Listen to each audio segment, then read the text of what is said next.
साथ ही हमारे स्वर्गीय वीरेंद्र बाबू के तीनों लड़के ने जो ऐतिहासिक काम करके अरेराज में सुदूर देहात में ये हॉस्पिटल खोले हैं। हमने गया है, देखा है कि सुसज्जित ढंग से सभी ऑपरेशन थिएटर से लेकर के मरीज के लिए सभी व्यवस्था यहाँ पर हुआ है। यह बहुत ही अविश्वसनीय और उच्च कोटि का काम हुआ है। मैं उनको भी धन्यवाद देता हूँ और साधुवाद देता हूँ कि हमारे क्षेत्र में मरीज जब होता था तो हम लोग को मोतिहारी पटना था, डॉक्टर सीबी सिंह के हमने फोन करते थे कि जरा देख लीजिएगा सर, और आप हमारे लिखो गया, सब कुछ यहाँ पर हो गया। मैं ज्यादा समय नहीं लेते हुए, क्योंकि सर को 1 घंटा के अंदर करके वापस ही जाना है, मैं पुनः गोविंदगंज की जनता की तरफ से, अपने हृदय की गहराई से पुनः अभिनंदन करते हैं और स्वागत करता हूँ। बहुत बहुत धन्यवाद, बहुत बहुत धन्यवाद। ये चंपारण की धरती विदेह राज की धरती है, बुद्ध की चक्रवण भूमि है। राम ने अपनी पदयात्रा से इसे संतुष्ट किया है और महात्मा गांधी ने यहां से अहिंसा का सफल प्रयोग सत्याग्रह के माध्यम से किया था। और सोम यानी चंद्रमा द्वारा स्थापित सोमेश्वर महादेव यहां है।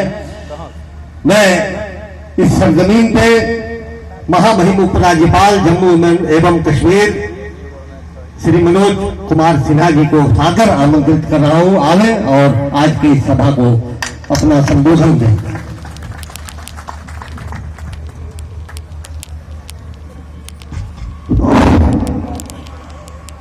आज के समारोह में मंच पर उपस्थित श्री सुनील मणि त्रिपाठी जी, सम्मानित विधायक,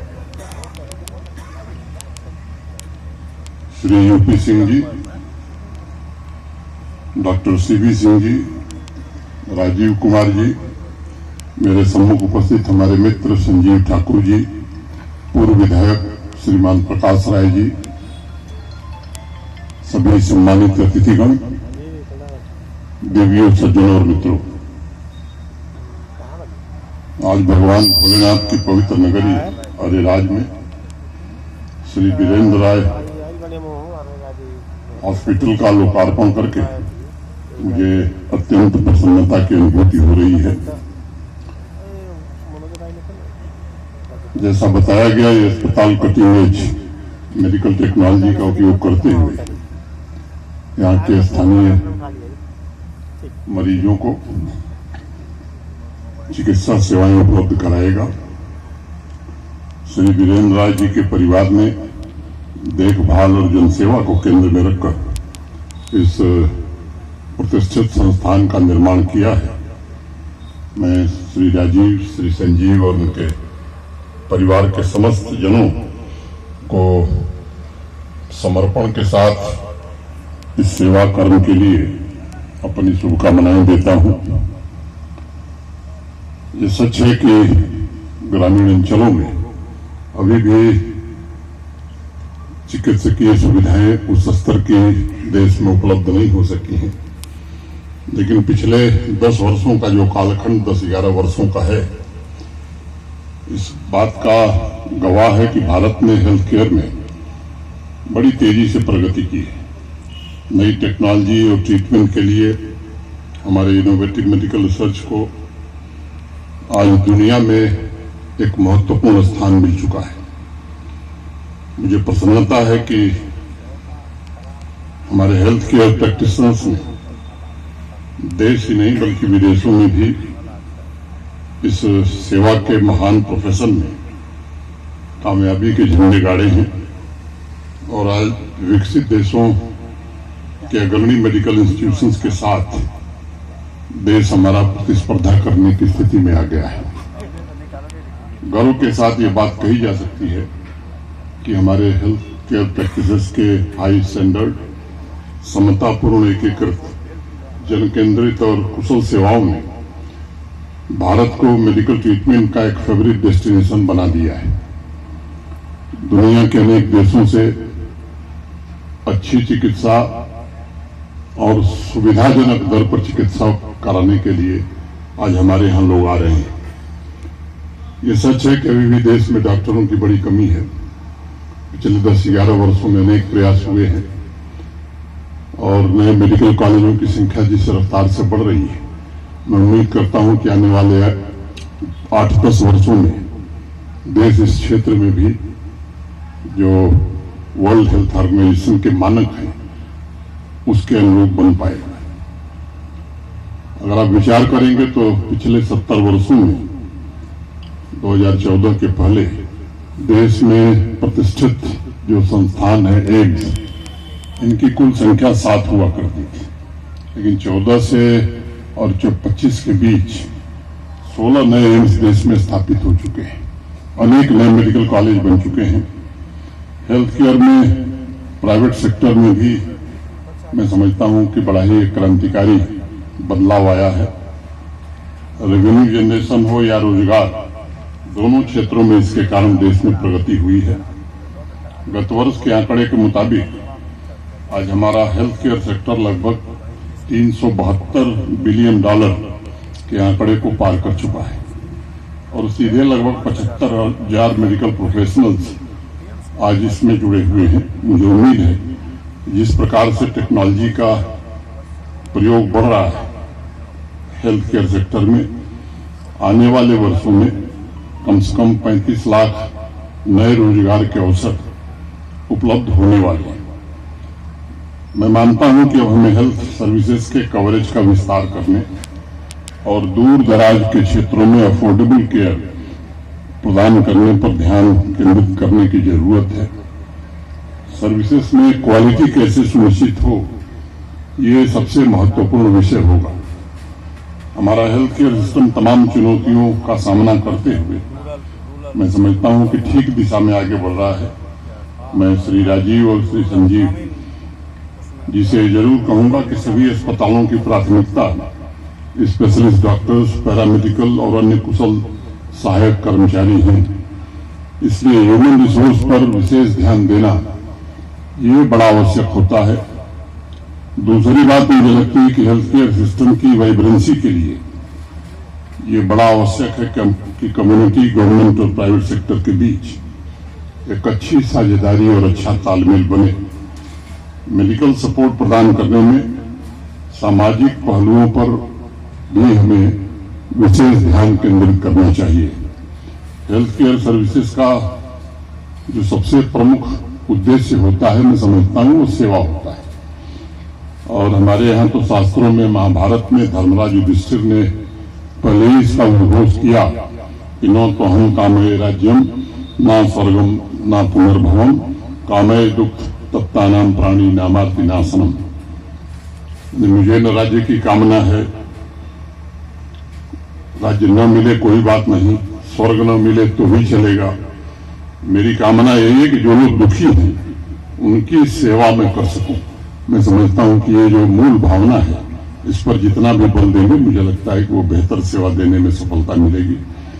और मैं उम्मीद करता हूं कि इसी भावना के साथ श्री वीरेंद्र राय अस्पताल तथा इस महत्वपूर्ण संस्थान से जुड़े सभी साथी मिलकर के एक स्वस्थ खुशहाल समाज के निर्माण में अपना योगदान देंगे। मैं भगवान भोलेनाथ से प्रार्थना करता हूं कि आज ये प्रारंभ हुआ अस्पताल आने वाले दिनों में ऊंचाइयों के शिखर पर पहुंचे और स्थानीय लोगों की स्वास्थ्य सेवाओं का एक बेहतर केंद्र स्थापित हो सके। इतनी बात कहता हुआ आप सबके प्रति मैं हृदय से कृतज्ञता ज्ञापित करता हुआ अपनी बात में पूरी करता हूं। धन्यवाद। जय हिंद। हरिओम। अभी हर महादेव। महामहिम उपराज्यपाल महोदय ने हमें संबोधित किया और बड़ी अच्छी अच्छी बातें कही। सेवा ही प्रमुख धर्म होना चाहिए और यह हॉस्पिटल उस क्षेत्र में कामयाब हो, ऐसी हम कामना करते हैं। और अब हम धन्यवाद ज्ञापन के लिए डॉक्टर संजीव कुमार जी को आमंत्रित कर रहे हैं। उसके बाद फिर राष्ट्रगान होगा, हम लोग सम्मान में खड़े होंगे और कार्यक्रम स्वतः संपन्न हो जाएगा।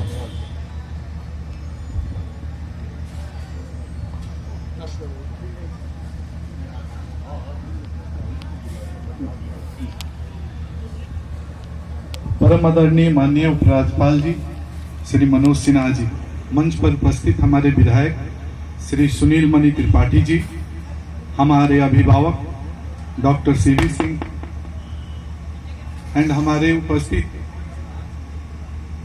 सुरेंद्र राय, झुनझुन राय, अवधेश राय एंड राजेंद्र गुप्ता जी, अन्य गणमान्य अतिथिगण, देवी और सज्जनों, आज हमारे लिए अत्यंत हर्ष का दिन है। अरेराज जो बाबा सोमेश्वर नाथ की नगरी है, यहाँ मेरे पिताजी स्वर्गीय वीरेंद्र राय जी के स्मृति में बने इस अस्पताल के उद्घाटन पर माननीय उपराज्यपाल जी का अपने व्यस्तम कार्यक्रम से समय निकालकर आना हमारे परिवार के लिए एक बहुत बड़ी सम्मान की बात है, और हम साथ साथ हमारे इस अरेराज की पावन धरती के लिए भी बड़ी एक उपलब्धि की बात है। मैं इस अवसर पर यहाँ उपस्थित विधायक श्री सुनील मणि त्रिपाठी जी के एंड यूपी सिंह साहब का एवं उपस्थित सभी गणमान्य अतिथियों का, स्थानीय निवासियों का, हॉस्पिटल के निर्माण करने वाले सभी वर्कर्स का, इस कार्यक्रम को सफल बनाने में पूरी योगदान के लिए प्रशासन का मैं तहे दिल से आभार व्यक्त करता हूं। मुझे बोलने तो नहीं आता, इतने बड़ी मंच मैं जीवन में पहली बार, मैं थोड़ा भावुक भी हूं अपने बड़े भाई का, कि उन्होंने हम लोग को ये सर को बुलाया, इतने बड़े अपॉर्चुनिटी दिया। हमारे बड़े भाई पितातुल्लाह, हमारे बड़े भाई राजीव कुमार और मेरे छोटे भाई, ये हम भाइयों का प्यार है। और पिताजी का सबसे बड़ा आज याद जरूर आ रहा था कि हमारे पिताजी रहते तो सर को देख के तो पता नहीं वो क्या होते। मैं सही बात बोल रहा हूं कि उनकी फीलिंग को मैं बयान नहीं कर सकता हूं। सर, आप यहाँ पे आए और हम लोग को पावन आपके चरण पड़े, हमारे लिए बड़ी सहयोग और उमंग की बात है। आप सभी सहयोग एवं आशीर्वाद के लिए मैं दिल से सभी को, पूरे मैं अपने ग्रामवासी, मैं अरेराजवासी, मैं सभी का, सबको हाथ जोड़ के विनय करता हूं। और आए हुए उपस्थित सारे लोगों को जो भी त्रुटि हुई है, जो भी गलती हो रही है, उसको हाथ जोड़ के मैं माफी मांगता हूं और धन्यवाद करता हूं। सर, अभी धन्यवाद ज्ञापन संपन्न हुआ और एक बार पुनः राष्ट्रगान से कार्यक्रम को हम समृद्धि तक पहुंचाएंगे। अनुप्रिया, सुप्रसिद्ध गायिका। जनगण मन अधिनायक जय हे भारत भाग्य विधाता, पंजाब सिंध गुजरात मराठा द्राविड़ उत्कल गंगा, विंध्य हिमाचल यमुना गंगा, उच्छल जलधि तरंगा। तब शुभ नामे जागे, तब शुभ आशीष मांगे, गाहे तब जय गाथा, जनगण मंगलदायक जय हे भारत भाग्य विधाता। जय हे जय हे जय हे जय जय जय जय हे। भारत माता की जय, भारत माता की जय, मातरम, मातरम। हरि ओम, हर हर महादेव।